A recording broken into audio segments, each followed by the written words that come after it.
ഒരു ഉമ്മയുള്ള കാലത്ത് നമ്മൾ ശക്തരാണ്.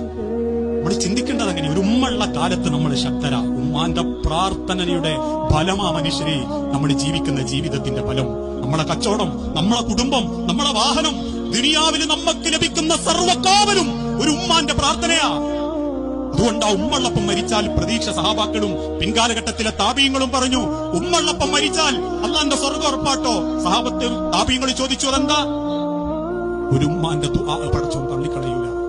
ഉമ്മള്ളപ്പം മരിക്കുന്നൊന്നും നിങ്ങൾ ആലോചിച്ച് നോക്കി. ഉമ്മള്ളപ്പം മരിക്കണ് ഓരോ ഭക്തനും ഉമ്മ നെഞ്ചുപൊട്ടിക്കരയും.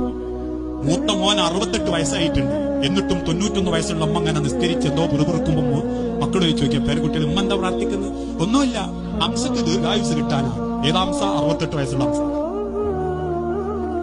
ആ തിരിച്ചറിവാണ് ഒരു ഉമ്മള്ള കാലത്താണ് നമ്മൾ ശക്തന്മാരാകുന്നത്.